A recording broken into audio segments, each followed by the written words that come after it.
Olivia was always remembering those words that he spoke. He didn't speak it to her, but Edward always reminded her what Alexander, the old nice dear, said. Well, and I, Nora, and I am going to give her my slippers. I know that they're very expensive, but she has none, and I can afford any in any time. So I'm going to give it, and it will be such a great thing to do when people aren't such statements as hers. And she really pines for something, and I don't want the Smiths to buy her anything if they're so poor, and they live a great life if they don't want anything. But people like her, of course, want. She has great imagination, and when she imaginates, she wants to have them, and she wants them to belong to her. So I will let them belong to her, and she will remember this gift for 20 years, and when she's married, she'll say to her husband, "You know, Nora the dear, she gave me those slippers, and I hope she'll carry them everywhere. I know she would. She's such a nice dear." And Mr. Moore, who just came home and heard about the whole Olivia story with his son Chris, they prepared to throw a little party and to especially invite her. The party was meant to give to her, but they did not say that because other people wouldn't have come. So they just said they wanted to throw a party for fun, and they were preparing everything for it. Chris was pretty excited because he had saw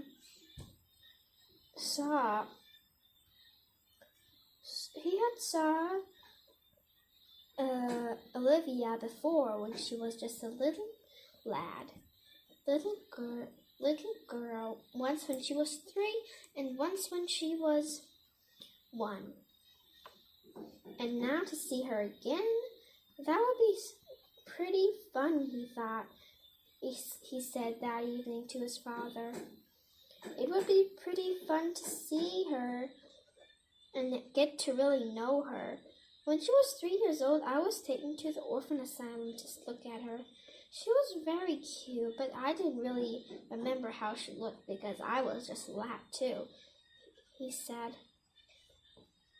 But he didn't know why his best friend, his only best friend, Edward, got sour and sulky, which he never did. Except for once, when Mary didn't want to choose him for the piano because she was going to sing.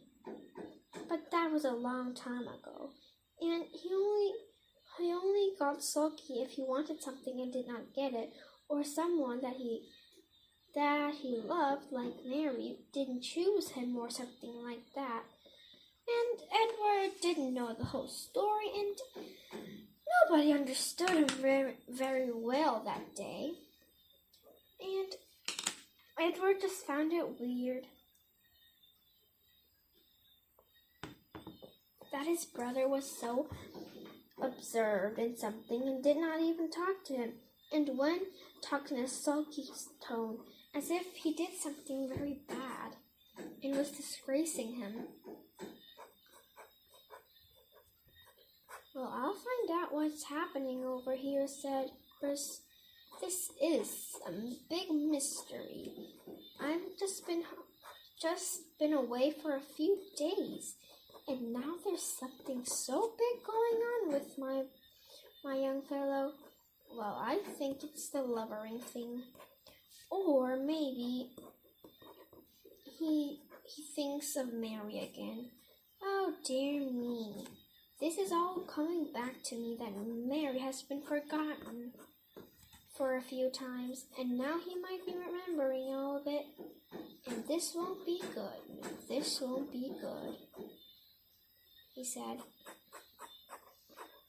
And with those words, he left the hallway where Edward was standing in sulky attitude.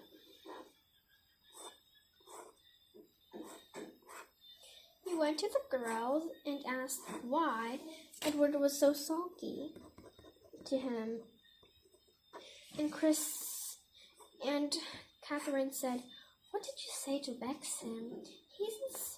He wasn't vexed for such a long time, except when once, 2 years ago, I talked about Mary in front of him. And he didn't get sulky, he just went out and I found him. I found him, and then he went away, and there was a few teardrops on the bench.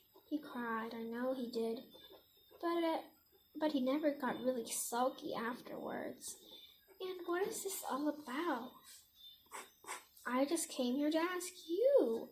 I thought you were with him the whole time." "Well, I was, but what happened? What did you say, Chris? That made him so angry or something?" "Well, wait a sec, what did I say again? Oh yeah, I said that I wanted to meet and know Olivia because I saw her when she was 3, when she was in the asylum, and I told him that she was very cute. And that's all." "Oh dear me, this must be true," said Catherine, clapping her hands and walking around like if she was a peacock, with her beautiful dress behind her, like the peacock's tail, and she was singing. Even though peacocks don't sing, but she was singing, and she was so happy. And Chris did not understand a bit. When Laurie came in, she whispered something into Nora's ear, and they both giggled and laughed and had the sort of woman-like contact with their eyes and brows, which men don't never have. Even if 2 men are having a secret, they don't have that kind of sort of thing. And it was pretty funny to see them, their eyebrows go up and down and drive Chris crazy. "What is wrong with you?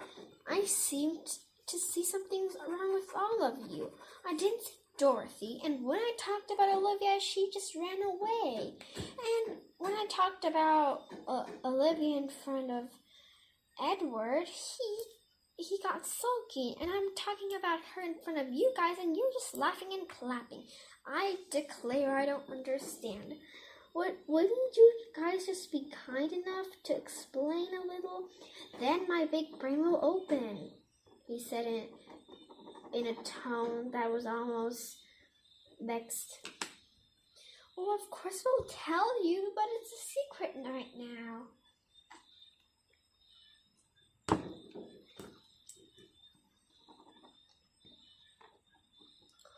Secret, and this secret won't be revived till Emily comes, and she'll come really soon. She wrote me and Eddie's going to fetch her. You may come with him.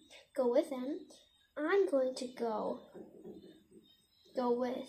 with them, and we're going to put on the best carriage for her. And you know why we're doing all this," said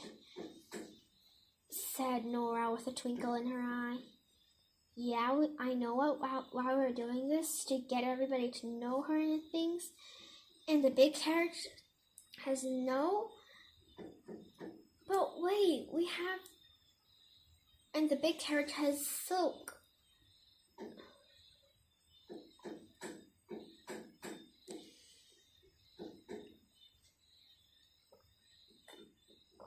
has silk on the side, so if we open the silk, they might see her and how beautiful she is. Isn't that your plan?" "Yes, that is, Chris. You are a smart boy," said Catherine, patting his head. "I'm not a boy anymore," he said. But I do like to be calling a boy," he said and smiled. Because Chris always liked to be called boy. He always had childish fancies and always had a little child heart in his big chest that seemed too big to have a child's heart. People always thought that, but when he was called a boy, he always felt like he was in the old days, where Dad and Mom would pat him, and Mary would kiss him goodnight, and Catherine would hug him, and everybody was so kind, because he was the oldest of all, but still called a boy.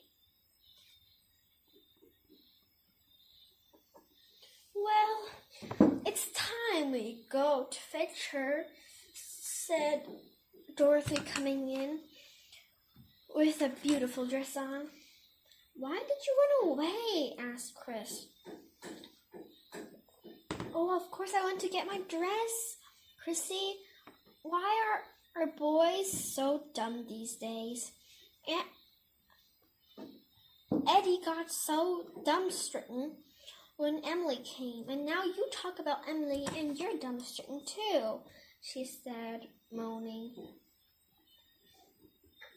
"Oh, come on," said Catherine, and looked at her with the way she looked at her yesterday. "Oh, yes, I remember," she said.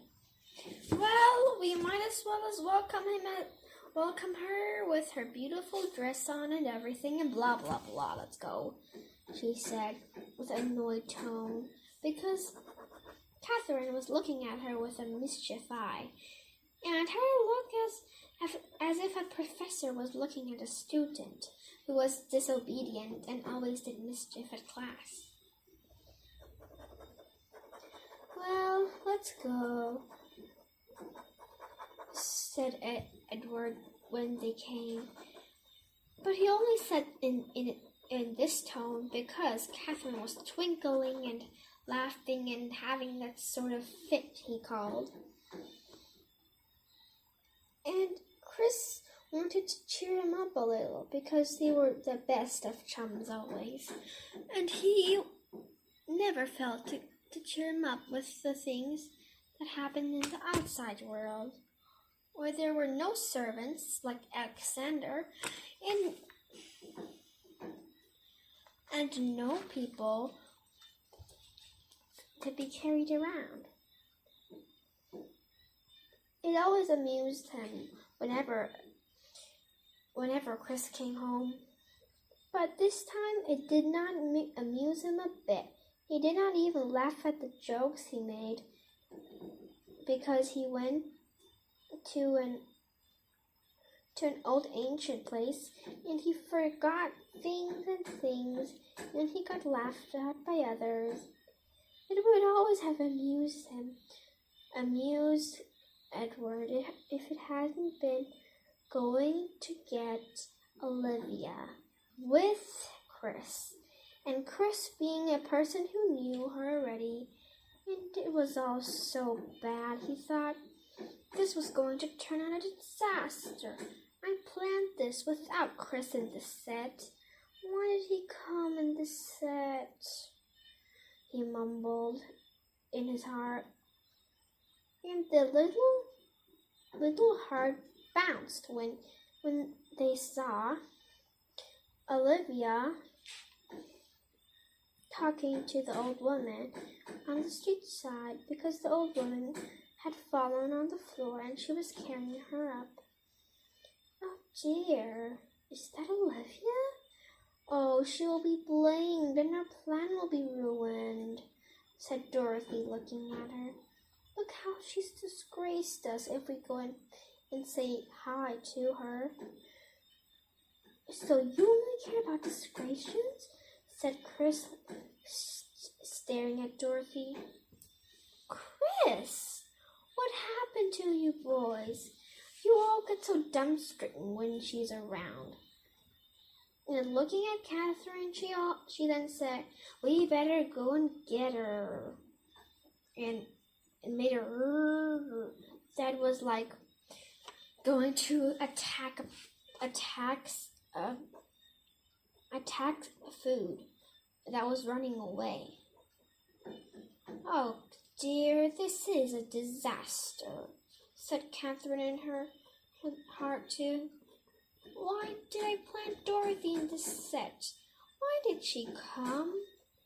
She had said the same things, but just not with Chris in here, because he did not know the danger that might provide with Chris and Edward, the two chums who knew each other best and who knew what they were thinking about Olivia. Olivia was very happy to see them all and said, "Oh, hi. Oh, hello, you all. I'm so happy you came. May I introduce yourselves to my friend?" "Oh, don't call me friend.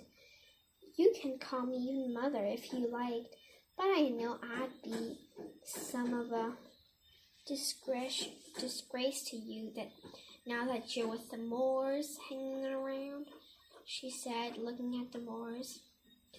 "Oh, no, we won't. You're not a disgrace to me. You're a comfort to me," she said, and pulled her to the ground, and got the apple basket and dusted her clothes carefully. "Who's this?" said Chris, looking at the old woman. "Oh, this is..."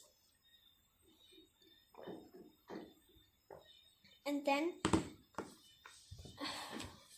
Olivia introduced them to the old lady. So, you have come to get her. Well, I'd rather not bother around. I'm just a disgrace, I said, and I am right now. So dear, don't get your feet cold like last time, and I don't want to see you again with that chilly blanket on you. Why did that happen last time?" "Oh, don't worry about it. It's okay. I just forgot to bring my slippers with me," she said, reddening and getting purple and everything at once. "Oh dear, why do you forget things? Last time you forgot your hat, and this time you forgot your slippers. Well, I know the Moore are very good at taking care of people. I know they'll make a good masterpiece of you in any time. Well, now I'll leave you, my precious Olivia, to your care," she said, and threw her apple to Chris